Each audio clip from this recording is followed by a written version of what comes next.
কোন মহিলা যদি বেপরদার কারণে জাহান্নামে যায়, শুধু ও যাবে না, ওর সাথে কেউ না কেউ রিলেটেড থাকবে পুরুষ।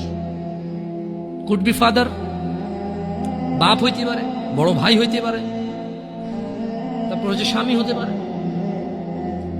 যদি ওর জাহান্নামে যাবার রিজনই হয় বেপরদা, বেখোলা, খোলামেলা চলাফেরা। মানুষ হাজার রিজনে জাহান্নামে যেতে পারে, আল্লাহ সবাইকে ক্ষমা করুন এবং হিদায়াত দান করুন, আমিন। হাজারটা রিজন আছে জাহান্নামে যাওয়ার, কিন্তু যদি কোনো মহিলা, এমন মহিলা যার বড় ভাই আছে, যার বাপ আছে, যার স্বামী আছে, আর ওদের থাকা অবস্থায় তার এমন একটা অন্যায়ের কারণে তার জাহান্নাম হয়েছে, যে অন্যায়টা হচ্ছে তার কি খোলামেলা চলাফেরা, তার জানাবা বিচারে চলাফেরা, তার বেপরদা অশ্লীল চলাফেরা, তাহলে ওই মহিলা একা জাহান্নামে যাবে না, সঙ্গে কাউকে নিয়ে যাবে। এবার যে লোকটা সংশ্লিষ্ট সময়ে দায়িত্ববান ছিল সে যাবে সঙ্গে। এটা খুব সিম্পল লজিক, কিন্তু কান টানলে কি আসে? কান টানলে কি আসে?